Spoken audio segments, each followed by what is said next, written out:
السلام علیکم ورحمۃ اللہ وبرکاتہ۔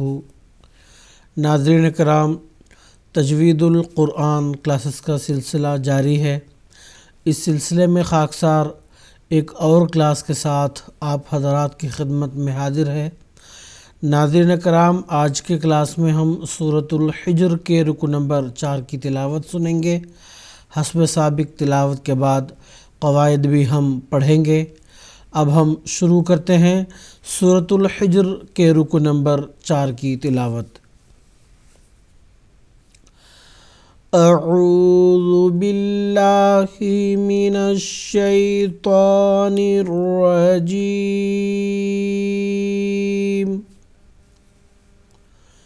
بسم اللہ الرحمن الرحیم۔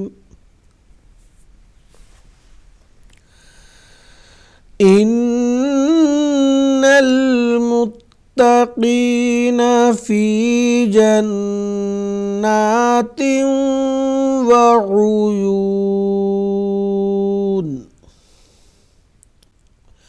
ادخلوها بسلام آمنین،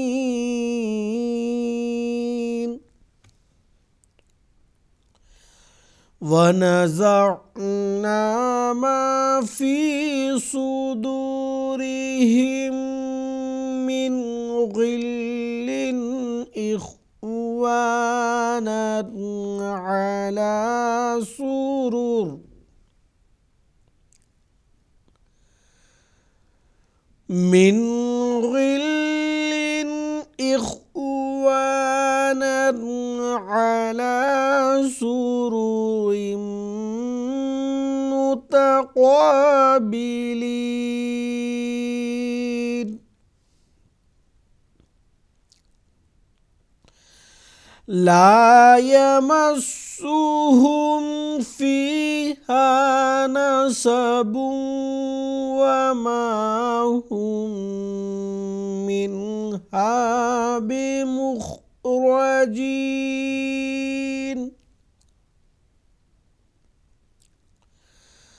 نبئ عبادي أني أنا الغفور الرحيم،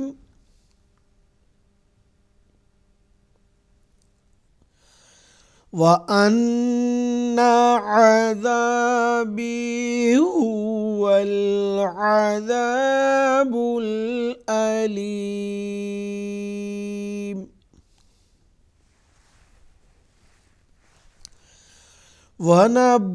ونبئهم عن ضيف إبراهيم،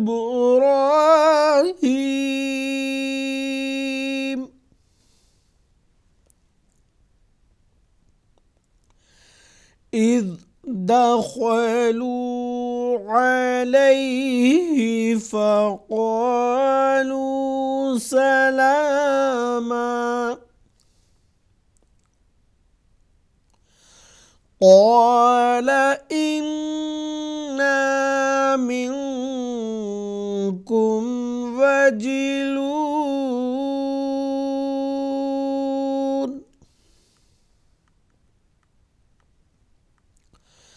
قالوا لا توجل إنا نبشرك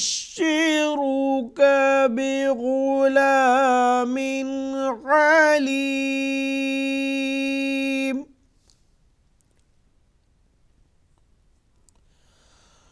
قال أبشرتموني على أن مسني الكبر فبم تبشرون،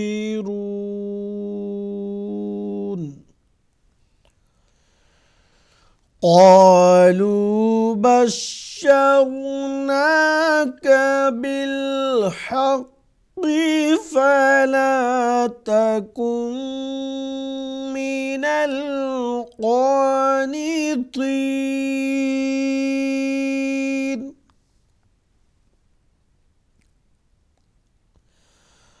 قال ومن يقنط من رحمة ربه إلا الضالون. قال فما خطبكم أيها المرسلون. قالوا إنا أرسلنا إلى قوم مجرمين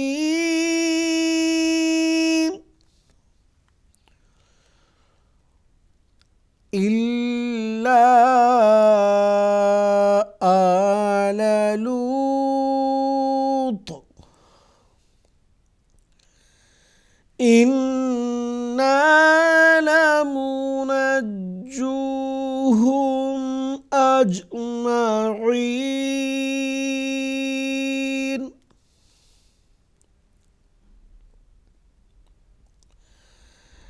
إلا امرأته قدرنا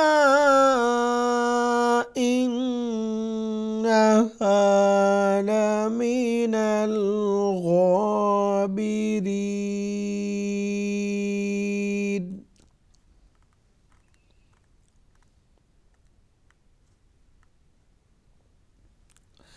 ناظرین کرام، اب تک آپ سورۃ الحجر کے رکو نمبر 4 کی تلاوت سن رہے تھے۔ اب ہم حسب سابق چند قواعد پڑھتے ہیں۔ سب سے پہلے ان المتقین، ان نون مشدد ہے، ایک الف کے برابر غنہ کی آواز کے ساتھ اس کو ہم پڑھیں گے۔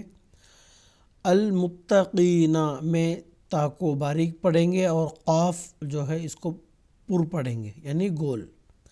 اس کے بعد فی جناتیوں، نون مشدد ہے، ایک الف کے برابر غنہ کے ساتھ اس کو پڑھیں گے۔ آگے تا کا جو ادغام ہے وہ واو میں ہوا ہے۔ ادغام کہتے ہیں ایک لفظ یا ایک حرف دوسرے حرف میں مل جانا۔ اب ادغام کا قاعدہ یہ ہے کہ نون ساکن اور تنوین کے بعد حروف یرملونہ میں سے کوئی ایک حرف آتا ہے تو ادغام ہوتا ہے۔ اب دیکھیں یہاں پہ تنوین ہے، تنوین کے معنی بعد واو جو یرملونہ، یا را میم لام واو نون، واو انہی میں سے ایک حرف ہے، وہ آیا ہے تو یہاں پہ ادغام ہوا ہے۔ اب یہاں پہ جو تنوین کی آواز ہے وہ واو میں مل جائے گی اور ایک الف کے برابر غنہ کی آواز یہاں ہوگی۔ اس کے بعد وعیون، آخر پر علامت وقف آیت آنے کی وجہ سے یہاں ہم نے وقف کیا۔ وقف کرتے ہوئے جو آخری متحرک حرف نون ہے، قاعدہ وقف کے مطابق اس کو ہم نے ساکن کر دیا۔ قاعدہ وقف میں یہ بات شامل ہے کہ وقف کرتے ہوئے آخری حرف اگر متحرک ہوتا ہے، یعنی متحرک سے مراد اس پہ زبر زیر پیش ہوتا ہے تو اس کو ساکن کرتے ہیں۔ چنانچہ ہم نے قاعدہ وقف کے اس بات کو مد نظر رکھتے ہوئے نون کو ساکن کر دیا۔ اس کو ساکن کرنے کی وجہ سے اس سے قبل جو حرف مد واو ہے جو کہ عموماً ایک ہی الف کے برابر کھینچا جاتا ہے، اس نون کے ساکن کرنے کی وجہ سے اس کو ایک الف سے زائد کھینچ کر پڑھیں گے۔ مد عارض یعنی ٹیمپرری مد کے قاعدہ یہاں لاگو ہونے کی وجہ سے۔ اگلی آیت ادخلوہا، دال یہ حروف قلقلہ میں سے ایک حرف ہے اور حروف قلقلہ جب بھی ساکن یعنی جزم کی حالت میں ہوتے ہیں تو قلقلہ کی صفت کے ساتھ اس کو پڑھتے ہیں۔ قلقلہ کی صفت کیا ہے؟ قلقلہ کی صفت یہ ہے کہ آواز کے ٹکرا کر واپس آنا، اس کو کہا جاتا ہے قلقلہ۔ تو قلقلہ کے حروف میں سے دال بھی ایک حرف ہے، اور چونکہ اس پر جزم ہے اس وجہ سے اس کو قلقلہ کی صفت کے ساتھ پڑھیں گے۔ مثال کے طور پر ادخلوہا، اس طریق پر۔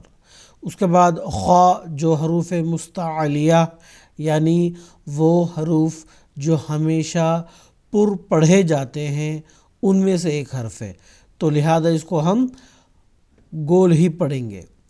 اس کے بعد بسلامن، یہ میم پر جو تنوین ہے اس کا یہاں اظہار ہوگا۔ اظہار کہتے ہیں نون ساکن اور تنوین کی مکمل آواز کی ادائیگی کو اظہار کہتے ہیں۔ اب اظہار اس وقت ہوتا ہے جب نون ساکن اور تنوین کے بعد حروف حلقی میں سے کوئی حرف آتا ہے۔ حروف حلقی 6 ہیں: حمزہ ہا، عین حا، غین خا۔ چنانچہ یہاں پہ میم کے اوپر، میم پر جو تنوین ہے اس کے بعد حمزہ آیا ہے، اس وجہ سے یہاں پہ اس تنوین کا اظہار ہوگا۔ اظہار یعنی اس کی مکمل آواز ہوگی، یہاں پہ ادا ہوگی اس کی، اور یہاں پہ غنہ کی آواز نہیں ہوگی۔ بسلامن آمینین، اس طریق پر۔ آخر پر علامت وقف آیت آنے کی وجہ سے یہاں ہم نے وقف کر دیا۔ وقف کرتے ہوئے آخری متحرک حرف کو ساکن کر دیا۔ متحرک حرف کو ساکن کرنے کی وجہ سے اس سے قبل جو حرف مد ہے اس کو ایک الف جو کھینچا جاتا ہے اس سے زائد کھینچ کر پڑھیں گے، مد عارض کے قاعدہ لاگو ہونے کی وجہ سے۔ تو ناظرین کرام، آج کے کلاس میں بس اتنا ہی۔ انشاءاللہ اگلی کلاس میں پھر ملاقات ہوگی۔ السلام علیکم ورحمۃ اللہ وبرکاتہ۔